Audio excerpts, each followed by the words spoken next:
Welcome back to Europa Universalis IV, where we continue our quest to try and get the Luck of the Irish achievement. In the first episode, if you remember, we managed to conquer or vassalize all of the one-province miners in Ireland.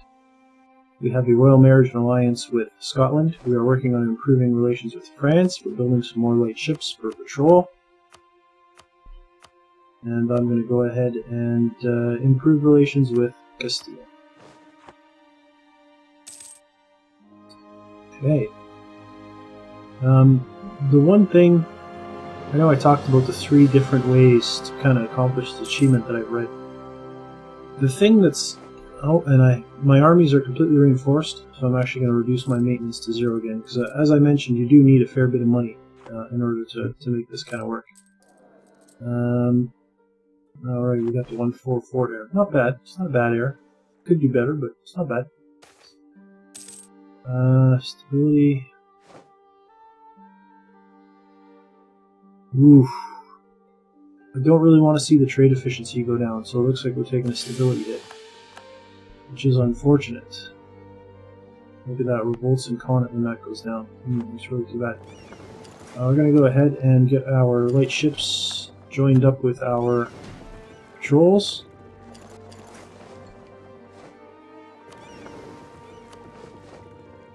Ah, we didn't catch them. Pain. It's the 12th. I got time. Now, I'm always hesitant to kind of stop my patrol ships from patrolling or from protecting trade. Simply because if I miss the end of the month, I'm not going to get the benefit of protecting trade when the trade income comes in. But yeah, as I was saying, the downside with this mission, or with this achievement, is you spend a lot of time kind of waiting for things to happen. Right? We're waiting to get our tech up at this point. There's really nothing else for us to do. We're waiting for the tech to come up, or for England to get weak. We just saw a flash of 13,000 troops there, though, so it doesn't look like England is really suffering. You know, see, they've got 35,000 troops still. Even though they are at war with 2 countries, they don't really seem to be doing much about it. Yes, going in law board. Okay. Interesting. Interesting. When I played as England, it's exactly what I did. I basically got out of the war as soon as I could. I gave up Gascogne and Larbourg. And then I immediately went and took Brittany.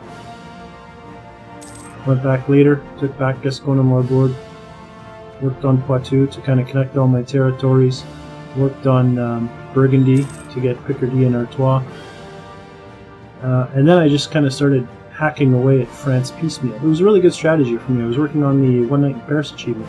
It worked out very well for me. It took a while, but slowly, bit by bit, I whittled England down. Unfortunately, by the time I took Paris, Castile had become Spain.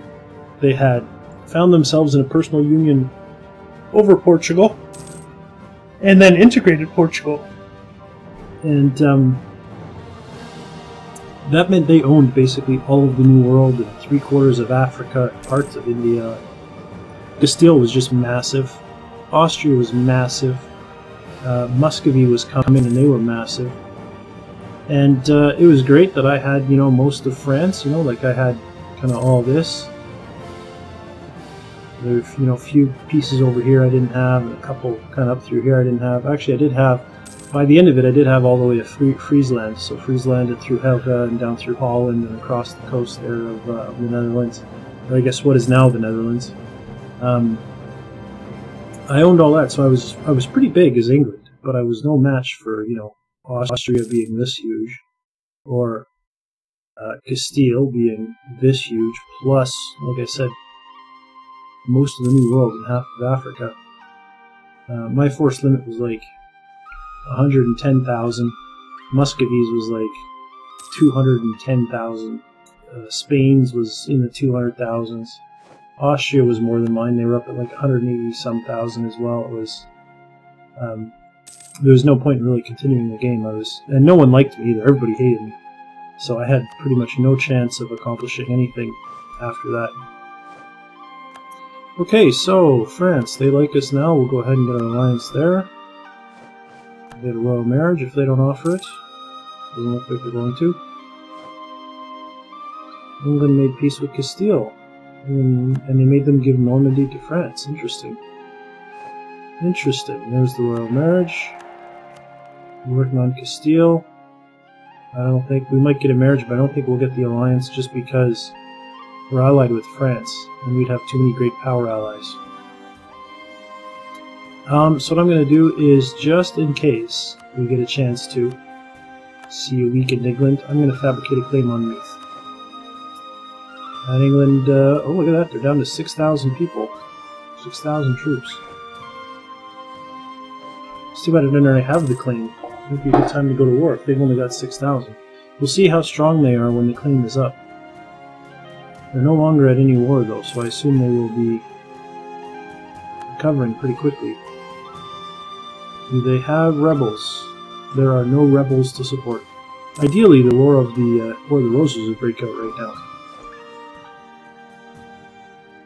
Now we're at -2 stability. I was really hoping not to expend any administrative power until I had teched up, but I can't sit at -2 stability. That's too low.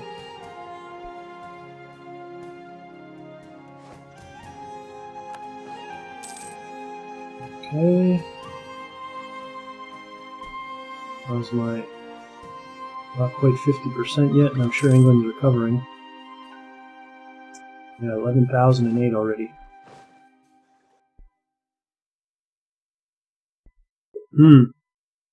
Tough. Of course, France is going to have a truce with them for another 7 years. Together, Scotland and I could maybe take them now, but I don't have the claim yet. And they are reinforcing quickly. It's all going to depend. I mean, if we went to war and England attacked us, we might be able to do something.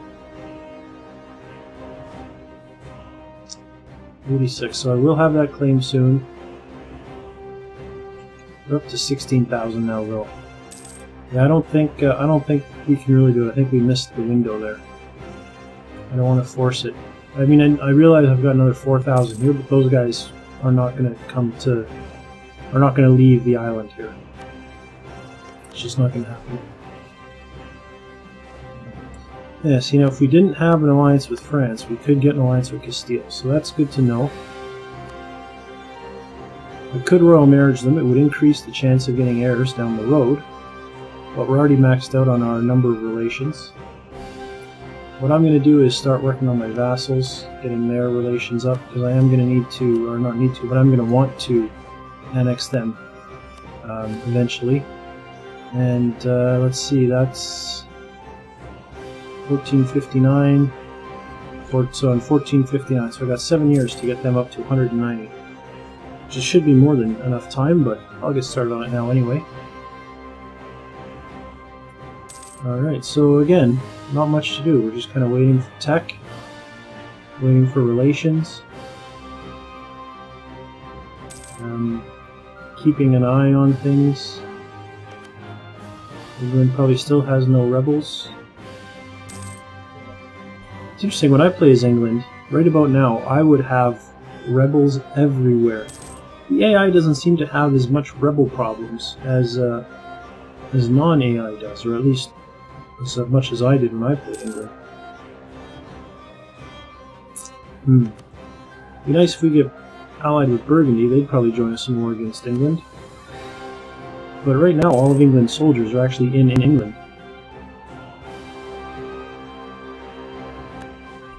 Scotland finished. They probably maxed out our relations.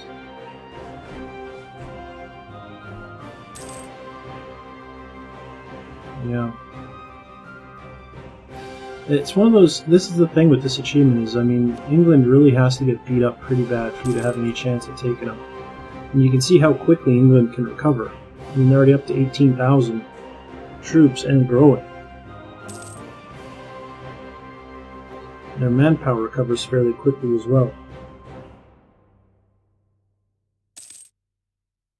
The one time I was able to actually, with Scotland's help, go after England, the War of the Roses broke out. It was kind of the same type of thing.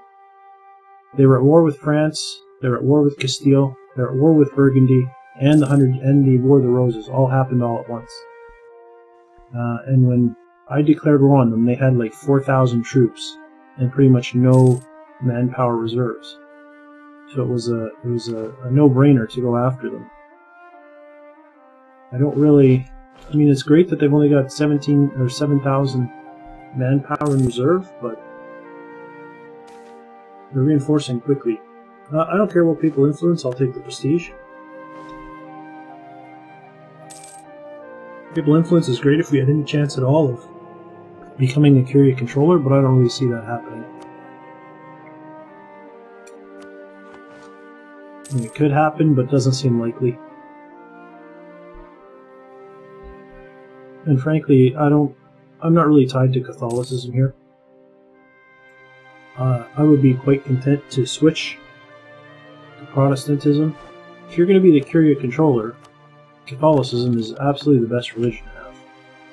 But if you're not, then the bonuses you get for Catholicism are kind of meh, not that useful. It looks like Burgundy went to war with France. I'm going to set France as a country of interest as well. It's weird that Austria is, and France is not. I can only assume that's because of the Holy Roman Empire, but realistically I don't care that much about the Holy Roman Empire either. It's not going to play much of a bearing on the actions of Ireland.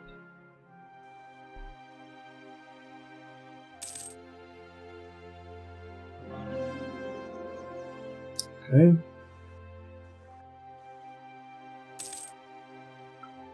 Things are coming along nicely. I'm not going to bother with that tech. That's the Diplo tech that it's telling me I can get now. And I'm not going to do that. Like I said, I plan on doing the settling of the New World route. And if you're going to do that, yeah, see, they're pretty much recovered now.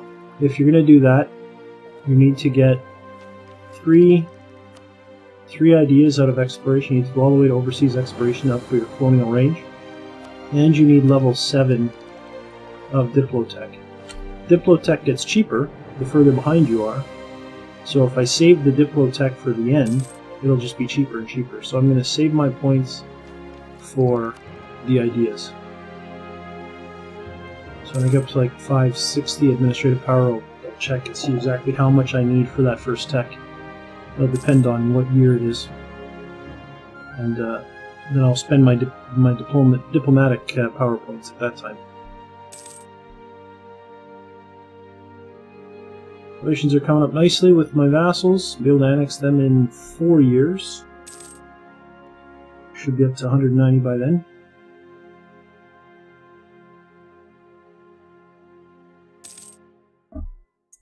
I'd like to get rid of these. I don't really like all these things hanging there. So, for example, I don't care about the truces. I'm not worried about the claims. It doesn't look like I'll have the opportunity to use them. Disputed succession, I just don't know how to get it back when it's gone, so I leave that one. I'm not really going to build any armories, simply because I'm not going to be staying here. The money's going to be more important for me when I start vassalizing, or start colonizing. I make enough now that I could afford an advisor. Diplomatic reputation wouldn't be a bad one. It would help me get my points faster. I'm gonna take the diplomatic reputation. I don't think that's gonna matter enough to get Castile to want to have an alliance with us. No, see, they don't yet. I mean, they might eventually. We might have good enough relations with them, especially if they become friendly. I mean, if they become friendly, I think we'd be able to do it already, right? No, not quite. Oh, I'm already at negative prestige. I don't really want more prestige, so I am going to take the administrative power hit there. It's unfortunate though, because I'm really looking to tech that up. And I really only care about going up once right now. Then I will recover my negative stability. I will reduce some inflation. Regency Council's in place. Okay. And we have very crappy administration from our heir as well, so this will be interesting to see how it plays out. Don't care about Munster, they're our vassal, I'm not going to go to war with them. Okay. The shape we're in, it might be better actually to flip over to administrative. If I get up to like 800, if I get my diplomatic power that I need for the first two ideas, I'll switch my advisor over if I haven't managed to tech up administrative power yet. But for now, this is fine. And I'm actually going to end this episode here. It's about 15 minutes, and I like 15-minute episodes to watch myself, so I'm going to try and keep my episodes to about 15 minutes if I can remember to check the time. But yeah, so far so good. I wouldn't say we're particularly lucky, but we're not particularly unlucky either. So maybe we got a chance at this thing. Thanks for watching, and I'll see you next time.